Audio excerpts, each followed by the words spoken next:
Bapa dalam surga, kami mengucap syukur. Inilah waktu-Mu Tuhan. Engkau memanggil setiap kami, bahkan Engkau sudah memilih kami sejak di dalam kandungan orang tua kami. Terima kasih Bapa, kekuatan yang selalu baru Engkau berikan kepada setiap kami. Dan kami boleh melihat, kami boleh menjadi saksi-Mu Tuhan. Di dalam badai hidup, pergumulan apapun, masalah demi masalah yang terjadi apapun, kami tetap boleh melihat kuasa-Mu yang dahsyat itu tetap menyertai anak-anak-Mu. Sungguh Bapa, kami bangga memiliki Tuhan Yesus, Juru Selamat kami yang hidup. Dan pada siang hari ini Tuhan, kami mau lebih dan lebih lagi belajar untuk mengerti apa arti menjadi pilihan Tuhan. Karena kami sudah dipanggil dan dipilih. Oleh karena itu Bapa, ada sesuatu yang luar biasa di dalam setiap anak-anak-Mu ini Tuhan. Nafas kehidupan yang Kau sudah hembuskan kepada setiap pribadi. Bapa, terima kasih. Itu yang menjadikan kami kuat. Kasih karunia-Mu Tuhan sekali-kali tidak pernah meninggalkan kami. Tuhan, kami serahkan setiap pribadi lepas pribadi. Dan kuasa Roh Kudus-Mu boleh mencengkeram setiap kami. Dan kami terlalu percaya bahwa ada sesuatu yang akan Engkau berikan kepada umat-Mu. Yang tidak pernah kami pikirkan dan bayangkan. Tetapi itulah yang menjadi kerinduan setiap anak-anak-Mu. Mimpi-mimpi indah mereka Tuhan akan menjadi kenyataan bagi keluarganya, bagi anak-anaknya, bagi masa mendatang mereka.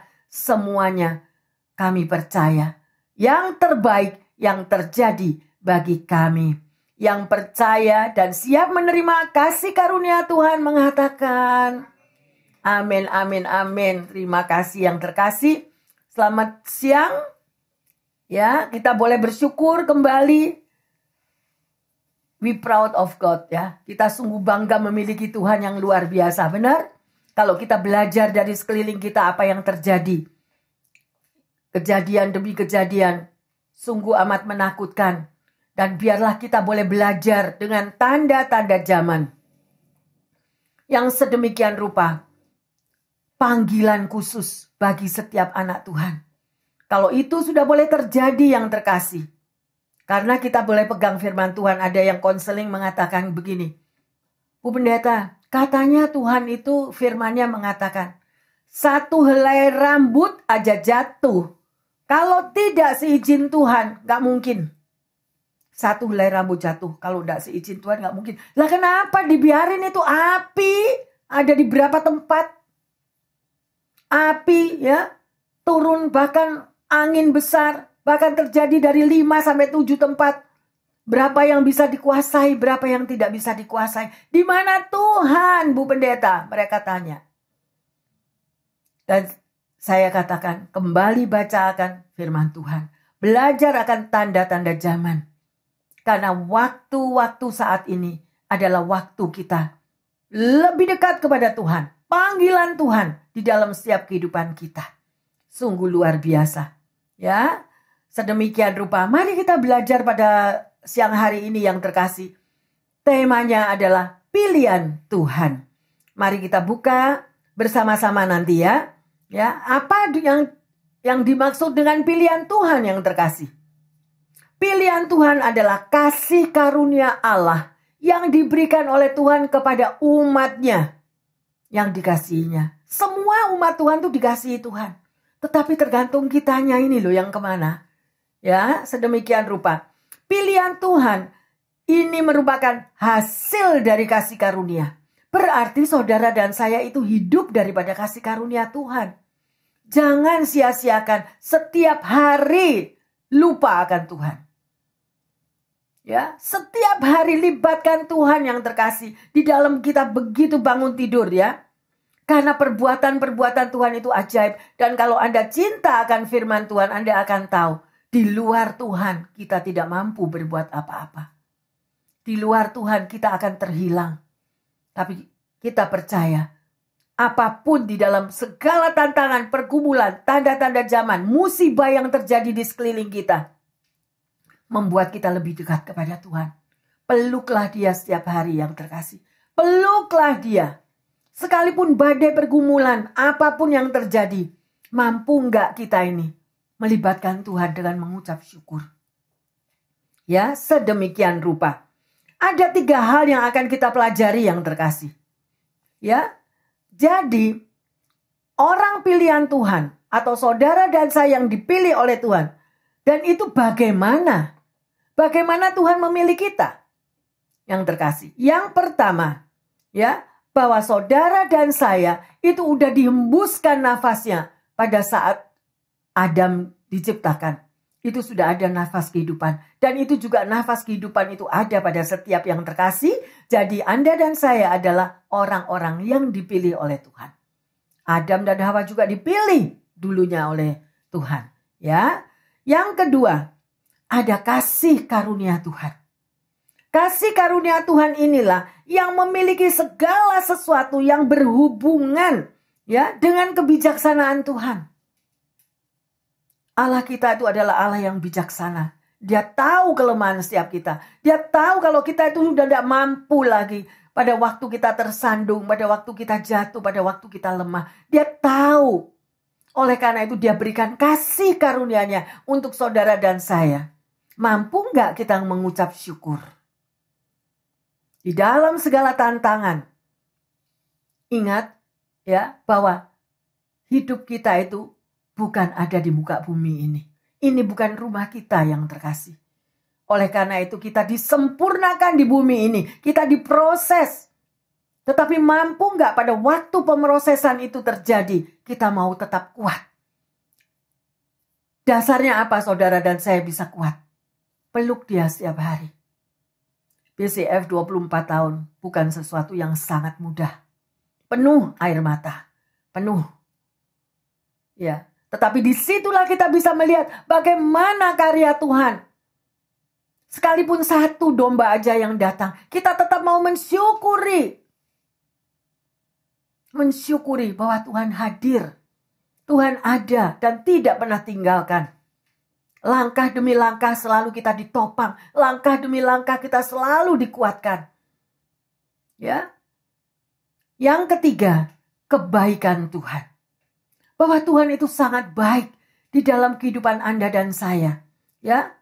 Tetapi di dalam kebaikan Tuhan itu jangan lupa, Tuhan juga mendisiplin Anda dan saya. Sebagai anak-anak Tuhan, masuk di dalam proses kehidupan. Mendisiplin daripada karakter kita.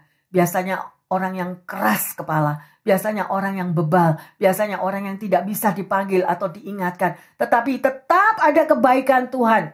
Melalui proses-proses itulah kita akan menemukan kasih karunia-Nya. Kita menemukan kebaikan Tuhan. Hanya apa yang terkasih? Kebaikan itu untuk memanggil saudara dan saya lebih dekat kepadanya. Dunia tidak bisa menolong kita. Dunia tidak bisa membela kita. Ya, luar biasa. Mari kita bersama-sama kita akan pelajari di dalam Roma 11 ayat 1 dan 2. Maka aku bertanya, adakah Allah mungkin telah menolak umatnya? Sekali-kali tidak, karena aku sendiri pun orang Israel, dari keturunan Abraham, dari suku Benyamin. Allah tidak menolak umatnya yang dipilihnya. Ataukah kamu tidak tahu apa yang dikatakan kitab suci tentang Elia waktu ia mengadu Israel kepada Allah? Haleluya yang terkasih ya. Kita tahu Israel adalah umat pilihan Allah. Ya, yang saat ini lagi perang yang sedemikian rupa. Akan tetapi mereka juga menyimpang ya dari Tuhan. Ya, mereka adalah bangsa-bangsa Yahudi, tetapi mereka juga yang menyalibkan Yesus. Sedemikian rupa. Dan pada waktu Rasul Paulus menuliskan daripada firman Tuhan ini, ya, kesimpulannya adalah bangsa Israel apakah hilang? Apakah tidak lagi Tuhan mau jamah atau Tuhan mau pulihkan? No. Kalau Anda mengasihi firman Tuhan, Anda bisa membaca sejarah daripada Israel. Ya, banyak orang mengatakan bahwa bangsa Israel itu hilang, sudah terhilang, udah, karena dia sudah berdosa, dia sudah menyalibkan Yesus dan lain sebagainya. Ya, tetapi banyak orang mengatakan juga bahwa bangsa Israel bukanlah bangsa pilihan. Ya, sedemikian rupa. Ya, mereka melakukan dosa, mereka juga menyalibkan Yesus yang tadi saya katakan. Tetapi pada tahun 1948 Israel menjadi bangsa yang merdeka. Kita melihat semuanya itu ya. Di sini saya mau katakan, gereja tidak menggantikan tempat Israel. Ya, gereja dan Israel adalah berbeda yang terkasih. Ya, tetapi kita mau melihat. Jadi kalau Israel itu ditolak oleh Tuhan, Paulus berkata, "Lihatlah aku adalah dari suku Benyamin." Dia katakan, "Dan saya juga orang Yahudi." Ya, tetapi Tuhan menyelamatkan saya. Kita percaya kalau Paulus aja orang Yahudi, dia Tuhan selamatkan. Demikian juga bangsa Israel akan diselamatkan, tetapi menunggu akan waktu Tuhan. Ya, sedemikian rupa. Ya, kita bisa melihat Elia sebagai contoh yang terkasih. Di zaman Elia juga ada seorang raja bernama Ahab. Dia melakukan penyembahan berhala. Ya, seluruh orang Israel mengikutinya. Mereka mendukung dengan segala keuangannya, uang pajak atau apa saja, dan mereka menyembah daripada mezbah-mezbah yang dia buat sebagai Baal tersebut. Dan itu adalah titik yang terendah dari sejarah Israel. Ya. Dan di sini kita bisa melihat di dalam Roma 11 ayat 3 dan 4. Apa artinya? Tuhan, nabi-nabimu telah mereka bunuh. Mezbah-mezbahmu telah mereka runtuhkan. Hanya aku seorang dirilah yang masih hidup dan mereka ingin mencabut nyawaku. Tetapi bagaimanakah firman Allah kepadanya? Aku masih meninggalkan 7.000 orang bagiku yang tidak pernah sujud menyembah Baal. Luar biasa ya, yang terkasih ini adalah Elia. Elia yang menjerit kepada Tuhan. Ya, karena dia merasa cuma dia seorang diri, bagaimana dia bisa melawan semua daripada kaum-kaum pemberontak sedemikian rupa. Tetapi bagaimana jawab Tuhan? Ya, masih ada 7.000 orang yang tidak menyembah Baal. Ya, sedemikian rupa. Jadi Tuhan itu menyimpan orang pilihannya sendiri. Orang pilihan Tuhan. Tuhan akan lindungi. Tuhan akan simpan. Tuhan akan protect. Oleh karena itu, apakah saudara melihat sejarah juga orang Israel yang keluar dari tanah Mesir? Ya, yang mestinya 40 hari jadi 40 tahun. Ada apa yang terkasih? Ada tiang awan, tiang api di atas kepala mereka. Saya selalu berdoa bagi jemaat yang terkasih, ya, sedemikian rupa dan juga pendengar yang setia dimanapun Anda berada. Mohonlah untuk tiang awan, tiang api ada di atas kepala kalian, ada di atas rumah kalian, ada di atas pekerjaan kalian, sehingga protection daripada Tuhan itu selalu menyertai kita. Ya, mujizat itu gak jauh-jauh yang terkasih. Mujizat ada di dalam bibir mulut kita. Tapi kalau kita gak pernah memanggil Tuhan, kita gak pernah mau memiliki hubungan pribadi dengan Tuhan, kita lost. Kita lost yang terkasih. No. Ayo. Dengan adanya tanda-tanda zaman sedemikian rupa, Anda dan saya tidak boleh lagi jauh daripada Tuhan. Kita masih punya kerinduan untuk anak-anak kita, untuk cucu-cucu kita, untuk keluarga kita, untuk masa depan. Ya. Sebagai orang tua yang berdoa, grandma, grandpa yang berdoa, ya pasti anak cucunya akan diberkati dan dilindungi. Ya, itu adalah kasih anugerah Tuhan. Ya. Ada satu cerita kisah nyata yang terkasih. Ya.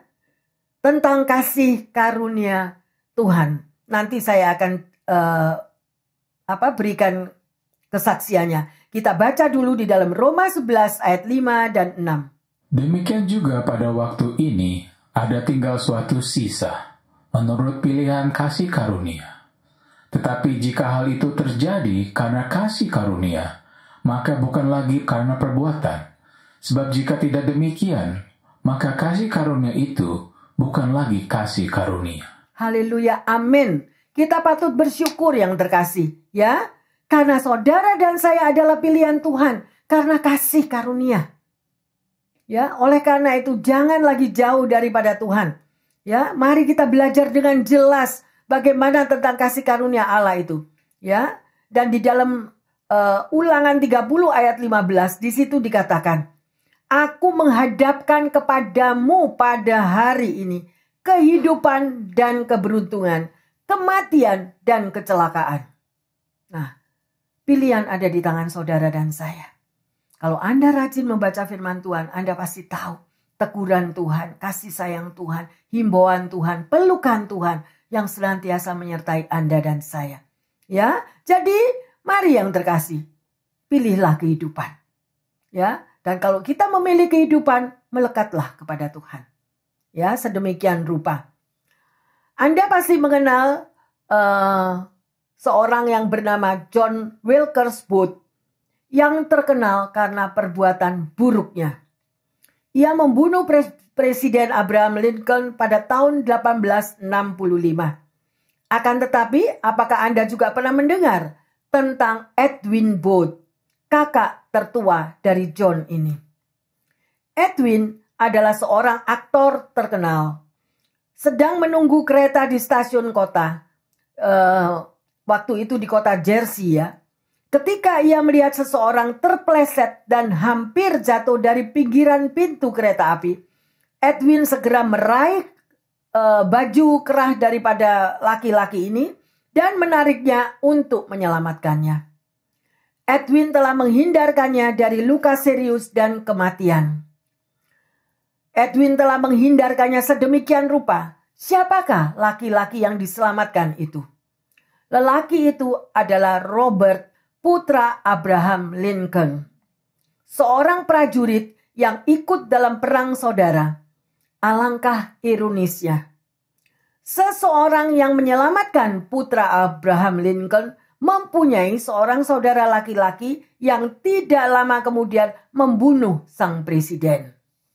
Ya, yang satu menyelamatkan, memberikan kehidupan, yang satunya mengambil kehidupan. Satu memilih hidup, yang satu lagi memilih mati. Tuhan memberikan sebuah pilihan yang terkasih antara hidup dan mati. Mereka dapat mengasihi Allah dengan mematuhi perintah-perintahnya atau menyembah dan melayani ilah yang lain serta meninggalkan Tuhan. Ya, sekali lagi, ku perhadapkan kehidupan dan kematian, berkat dan kutuk. Pilihlah kehidupan. Ya, itu pada ayat 19 di dalam Ulangan 30. Pendengar yang setia dimanapun Anda berada, pilihlah kehidupan. Kita menolak apabila kegelapan itu mulai menguasai hidup saudara dan saya. Jebakan-jebakan iblis. Ya, sedemikian rupa dunia-dunia yang begitu menawarkan glamurnya keadaan yang saat ini terjadi. Sehingga banyak anak Tuhan yang meninggalkan Tuhan. Ya, sedemikian rupa. Mari kita belajar lagi apa yang dimaksud saudara dan saya itu dipilih. 1 Petrus 1 ayat 1 dan 2. 1 Petrus 1, 1 dan 2. Dari Petrus Rasul Yesus Kristus kepada orang-orang pendatang yang tersebar di Pontus, Galatia, Kapadokia, Asia Kecil, dan Bitinia, yaitu orang-orang yang dipilih sesuai dengan rencana Allah, Bapa kita, dan yang telah dikuduskan oleh Roh, supaya taat kepada Yesus Kristus dan menerima percikan darahnya. Kiranya kasih karunia dan damai sejahtera makin melimpah atas kamu. Bisa kita mengaminkan ayat ini yang terkasih? Ya, biarlah ayat 2 ini saudara dan saya rekam dalam hatimu. Bahwa Anda semua dipilih sesuai dengan rencana Allah. Kalau Anda lebih mementingkan dari hal-hal yang lain di luar Tuhan, maka kita akan mengalami sesuatu yang saudara tidak bisa atasi sendiri. Karena itu adalah firman, bukan untuk menakut-nakuti firman Tuhan yang terkasih. Jelas dikatakan di luar Tuhan engkau tidak mampu berbuat apa-apa. Mari, sebagai grandma, grandpa, juga orang tua ya, happy mama, happy papa. Tidak mudah untuk mendidik anak-anak muda zaman sekarang. Tidak mudah. Sedemikian rupa. Karena pengaruh dunia sekelilingnya begitu kuat untuk menyeret anak-anak kita jauh daripada Tuhan. Tetapi puji Tuhan, doa Anda dan saya berkuasa. Berkuasa. Melalui kuasa doa, kehidupan mereka akan diselamatkan. Jangan putus asa and never give up. Amin. Haleluya. Mari kita lihat di dalam Matius 24 ayat 21, 22, dan 31. Sebab pada masa itu akan terjadi siksaan yang dahsyat, seperti yang belum pernah terjadi sejak awal dunia sampai sekarang, dan yang tidak akan terjadi lagi. Dan sekiranya waktunya tidak dipersingkat, maka dari segala yang hidup tidak akan ada yang selamat. Akan tetapi oleh karena orang-orang pilihan, waktu itu akan dipersingkat, dan ia akan menyuruh keluar malaikat-malaikatnya dengan meniup sangkakala yang dahsyat bunyinya, dan mereka akan mengumpul orang-orang pilihannya dari keempat penjuru bumi, dari ujung langit yang satu ke ujung langit yang lain. Ya, yang terkasih, kalau kita membaca daripada ayat ini, bahwa akan terjadi hal-hal yang sedemikian. Ya, tetapi apa yang dikatakan pada ayat 31 ini? Ya, kalau kita melihat kebakaran itu begitu meluas dan tidak dapat diatasi. Berapa banyak orang yang juga awalnya dari 3 yang meninggal, akhirnya menjadi 11 yang meninggal, saya nggak tahu lagi berapa sekarang. Ya, dan di sini kita bisa tahu kalau Anda dan saya menjadi orang-orang pilihannya, ya, maka semuanya akan berbeda. Ya, akan diberikan apa? Para malaikatnya, dan waktu akan dipersingkat. Kenapa waktunya dipersingkat? Karena dia gak kuat yang terkasih. Akan tekanan hidup yang sedemikian rupa, udah gak kuat lagi, lebih baik aku mati. Ya, lebih baik aku pulang ke rumah Tuhan. Tapi gimana? Gak bisa mati-mati itu. Harus mengalami. Oleh karena itu saya katakan mulai dari sekarang ini warning yang terkasih. Suatu peringatan bagi saudara dan saya. Ya, tetap memeluk Tuhan. Tetap melekat kepada Tuhan. Dia yang number 1 dalam hidupmu. Prioritaskan Tuhan. Kalau kita beres dengan yang di atas, yang terkasih, semua yang di sekeliling kita itu Tuhan yang akan membereskan. Berapa banyak kita dari anak-anak Tuhan sampai double job, triple job, lari pontang-panting, kiri kanan. Semua keuangan itu tidak akan menyelamatkan kita. Ya, sedemikian rupa. Ayo, waktunya. Kenapa sampai diberikan firman seperti ini? Akan terjadi siksaan yang dahsyat yang belum pernah terjadi. Kita melihat kebakaran dan angin badai yang seperti itu aja udah gak kuat. Waktu virus corona, banyak juga orang yang meninggal. Itu udah gak kuat. Lah ini kalau masih dibilang lagi akan terjadi lagi ke sesuatu yang dahsyat. Di mana Anda dan saya? Ya, ayo. Hanya perlindungan Tuhan yang membuat saudara dan saya selamat. Luar biasa. Ya, pertanyaannya, pada waktu nanti terompet dibunyikan, apakah Anda akan mendengar? Kalau sekarang aja untuk panggilan Tuhan kita gak dengar. Kalau sekarang aja kita untuk mengikuti panggilan Tuhan, nak, 1 hari untuk aku. Ya, kuduskanlah hari itu, engkau boleh bersekutu dengan aku. Dan untuk tentunya setiap hari kita juga memiliki hubungan pribadi, jangan lupa berdoa yang terkasih. Ya, tetapi dengan persekutuan bersama-sama, karena mereka merasa semua ada. Pekerjaanku kuat, ekonomiku luar biasa.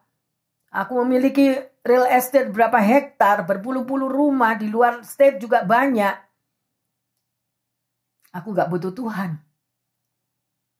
Apa yang terjadi? Sekarang saya mau tanya. Siapa yang bisa menciptakan angin? Udahlah, angin aja. Bisa gak? Kita gak akan pernah tahu angin badai yang seperti itu. Kita yang ada di dalam ruangan ini aja waktu malam itu. Kita mendengar grebek. Wus, wus, wus, wus. Begitu besarnya angin. Ya, oleh karena itu, satu rambut jatuh aja tidak seizin Tuhan, gak bisa. Berarti hal itu terjadi seizin Tuhan yang terkasih. Amin. Panggilan kita, ayo peluklah Tuhanmu. Peluklah. Sudah bukan lagi waktunya kita lupa daratan, ingat lautan. Gak ada lagi. Yang ada hanya Tuhan sebagai kepala di tengah keluargamu. Ya, sebagai jurumudi di tengah pekerjaanmu. Sebagai perlindungan senantiasa setiap hari. Luar biasa yang terkasih. Ya, apakah kita mau diselamatkan dari segala bencana-bencana itu? Tergantung Anda dan saya, pilihan ada di tangan kita yang terkasih. Ya, ada satu kisah nyata lagi kalau Anda mengingat beberapa tahun yang lalu. Ya di sini di Amerika, ya, ada badai Harvey yang menimbulkan kerusakan bernilai lebih dari 125 miliar dolar. Menumpahkan lebih daripada 40 inci hujan di Texas. Ya. Sedemikian rupa. Dan itu terjadi 4 hari. Tidak pernah berhenti. Ya, hujan angin sedemikian rupa. Sehingga sepertiga dari Houston tertutup air. Nah, seperti yang kita lihat. Dunia ini sudah banyak mengalami bencana-bencana yang sedemikian. Ya demikian juga bagaimana keadaan manusia. Apakah kita mau lari di bawah perlindungan kaki Tuhan? Hanya perlindungan darah Yesus yang membuat saudara dan saya selamat. Ya, sedemikian rupa. Kondisi-kondisi sekarang sangat ekstrim yang terkasih. Ini aja sudah ada dugaan-dugaan. Ini hari Senin Selasa bakal terjadi angin lagi. Bahkan bulan Februari katanya bakal terjadi hujan yang akan membuat longsor. Di manakah Anda dan saya?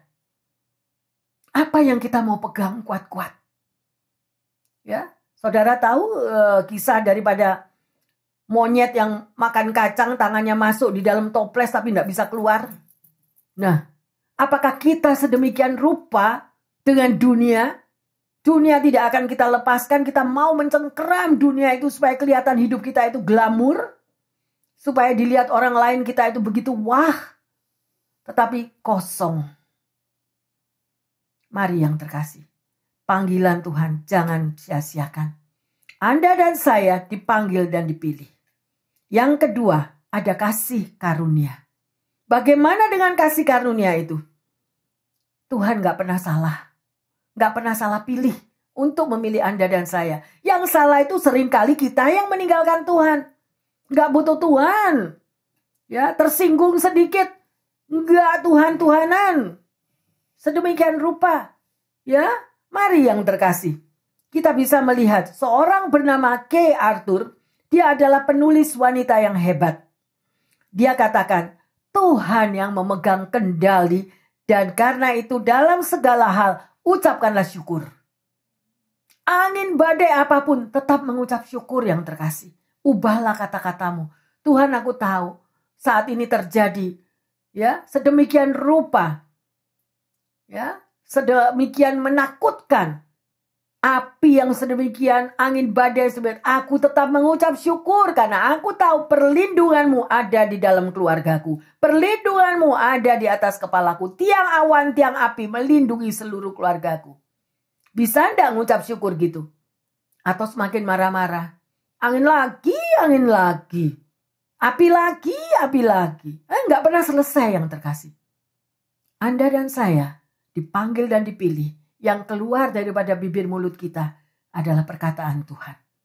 Gak ada lagi tuh sumpah serapah kebun binatang, gak laku ya. Gak laku. Jadi melalui daripada firman Tuhan, kalau kita mau kasih karunia itu terjadi bagi keluarga kita, bagi anak cucu kita, perkatakanlah berkat yang terkasih. Perkatakanlah berkat, anak-anakku menjadi anak berkat, anak pujian, anak kebanggaan, anak yang takut akan Tuhan. Ucapkan setiap hari yang terkasih. Ada amin?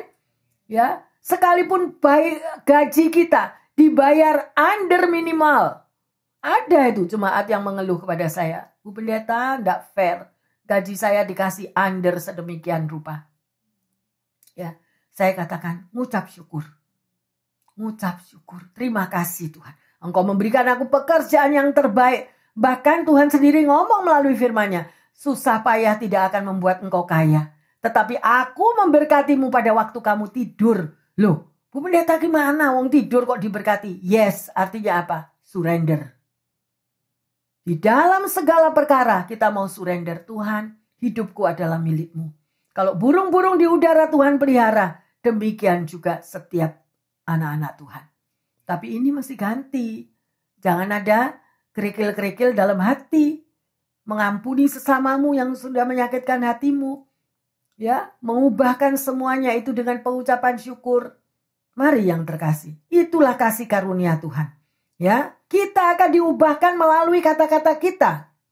Ya, mungkin Anda mengatakan, Bu Pendeta gimana? Saya bangkrut, pekerjaan saya di lay off. Saya tidak tahu apa yang terjadi.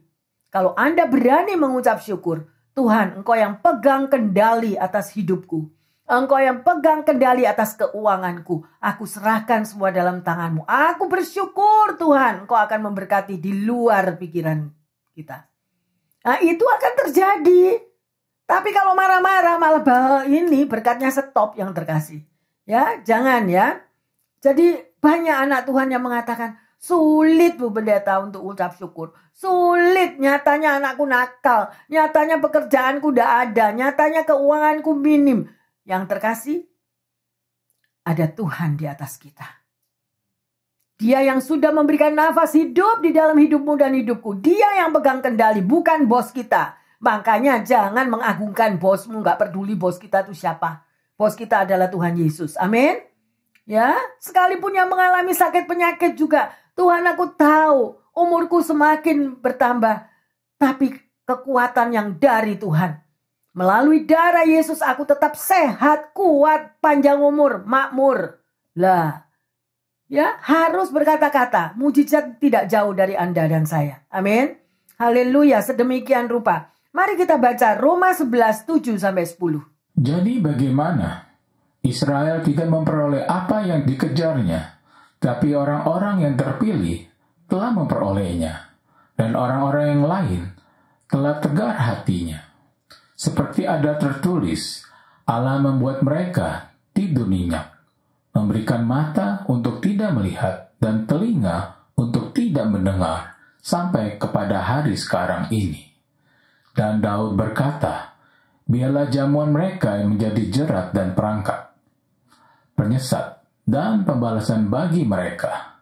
Dan biarlah mata mereka menjadi gelap, sehingga mereka tidak melihat.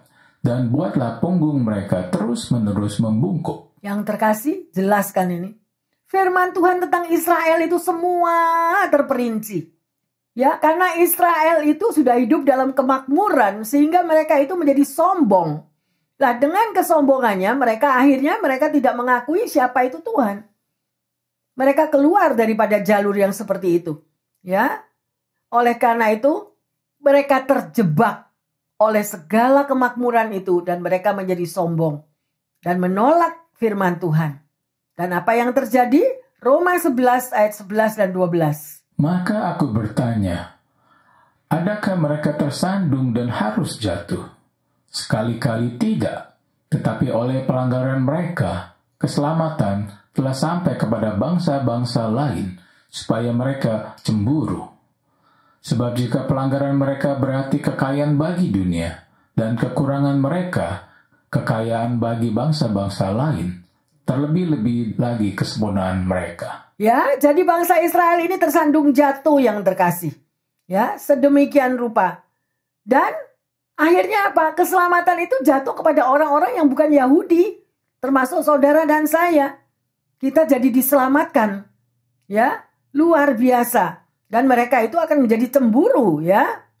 Ingat, saudara dan saya adalah orang pilihan dan dipilih oleh Tuhan, ya.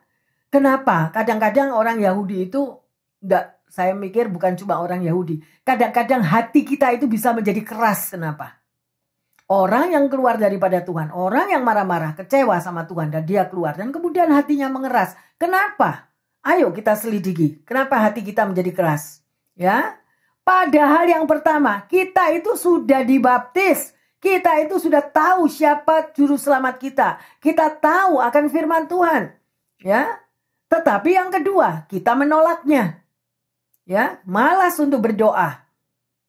Dan apa yang terjadi? Yang ketiga, kita tidak peka lagi akan firman Tuhan. Ya. Yang keempat, selalu membenarkan diri. Excuse. Iya, aku capek kok. Kerjaanku banyak. Jadi aku tidak bisa berdoa. Jadi aku tidak bisa bersekutu dengan Tuhan. It's a lot things seperti itu. Kompromi. Ya, dengan keadaan yang terjadi. Ya, dikompromi akan dosa kelalaian. Ya. Dan yang kelima, pada akhirnya mereka membenarkan dirinya sendiri dan hatinya menjadi keras. Lah kalau hatinya udah menjadi keras sama Tuhan dibiarin. Dibiarin seperti anak yang hilang itu. Oleh karena itu Bapak Ibu Saudara yang terkasih juga pendengar yang setia dimanapun Anda berada. Berdoalah sebagai anak Tuhan. Agar tidak memiliki hati yang keras. Hati yang keras itu bukan orang lain loh yang bayar buat Anda. Kita sendiri nanti muka sama Tuhan. Ya, sesama anak Tuhan yang jelas tahu akan firman Tuhan hanya mampu untuk mengingatkan. Tetapi tidak mampu untuk membelokkan hati yang keras sedemikian rupa. Ya, sedemikian rupa. Mari kita lihat di dalam Roma 11, 19 sampai 20. Mungkin kamu akan berkata, ada cabang-cabang yang dipatahkan, supaya aku dicangkokkan di antaranya sebagai tunas. Baiklah, mereka dipatahkan karena ketidakpercayaan mereka, dan kamu tercangkak karena iman. Janganlah kamu sombong, tetapi takutlah. Haleluya. Kalau Tuhan aja tidak menyayangkan akan cabang-cabang yang asli, apalagi cabang-cabang yang dicangkokkan. Saudara tahu kan kalau Anda punya tanaman, Anda mau mencangkok, nah, dari tanaman yang lain itu dicangkok kepada yang pohon yang benar. Sedemikian. Tuhan tidak menyayangkan cabang yang asli pun bisa dipotong sama Tuhan. Apalagi kita yang cangkokan. Ya, mari yang terkasih. Peringatan bagi umat Tuhan sangat amat jelas. Kita tidak bisa mempermainkan kasih karunia Tuhan. Kita tidak bisa mempermainkan kemurahan Tuhan. Ya, jadi orang Yahudi itu mengambil kasih karunia Tuhan itu dengan sia-sia. Dalam pikiran mereka, aku sudah dipilih kok, ya selamat. Loh, satu kali selamat, selamat. Ada pendeta yang punya pikiran gitu. Jadi satu kali selamat ya selamat. Jadi membunuh sekalipun ya selamat. Ya, menyakiti orang lain pun juga selamat. Ya, mari yang terkasih. Hidup kita biarlah mau dibentuk oleh Tuhan. Hari ini kita sudah belajar bagaimana Anda dan saya menjadi orang pilihan Tuhan. Pertanyaannya, ya, apakah kita tahu dan menyadari bahwa sebagai anak Tuhan kita sudah dipanggil dan dipilihnya? Itu yang pertama. Harus tahu dulu kalau Anda ini dipanggil loh sudah. Makanya jangan lari-lari. Ya. Yang kedua, apakah saudara sudah merasakan kasih karunia Tuhan yang terjadi dalam hidupmu? Dan setelah engkau merasakan kasih karunia, maukah kita bersaksi kepada sesama kita yang belum mengenal Tuhan? Ya, sedemikian rupa.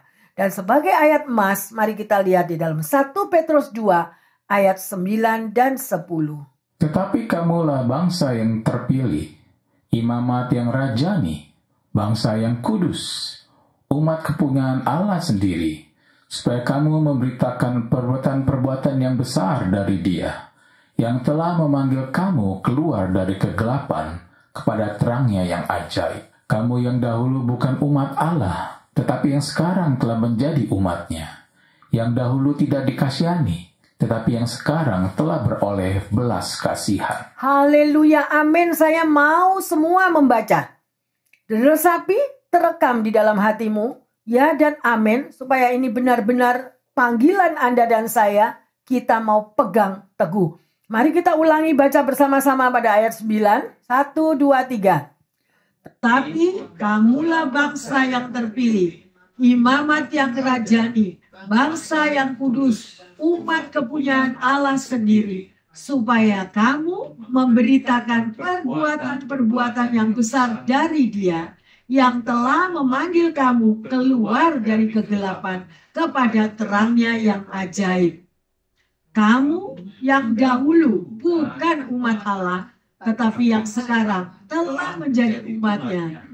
Yang dahulu tidak dikasihani, tetapi yang sekarang telah beroleh belas kasihan. Puji Tuhan, ada haleluya yang terkasih. Mau melakukan panggilan Tuhan, mau melakukan menerima kasih karunia itu dengan tidak sia-sia. Amin. Sehingga benar-benar akan terjadi sesuatu yang baru di dalam kehidupan setiap pribadi lepas pribadi. Mari kita udah belajar ya. Anda lebih mengerti bagaimana Anda dan saya sudah dipilih oleh Tuhan. Kita bangkit berdiri, kita masuk dalam doa. Terima kasih Tuhan Yesus. Saya bersyukur bagaimana Engkau telah memilih setiap umat-Mu. Kita bersyukur atas hikmat kebijaksanaan yang Engkau berikan. Sehingga kita bisa memberikan seluruh hidup ini di dalam pelukan-Mu ya Bapa. Hamba berdoa secara khusus bagi umat-Mu, bagi mereka yang mau menyerahkan hidupnya dan menerima Engkau sebagai Tuhan dan Juru Selamat pribadi dalam hidupnya. Bantulah anak-anak-Mu ya Tuhan, agar kita semua mampu dan mengerti, mau membuka hati, sehingga kami dapat merasakan kasih karunia-Mu itu ada di dalam setiap pribadi lepas pribadi. Terima kasih Tuhan.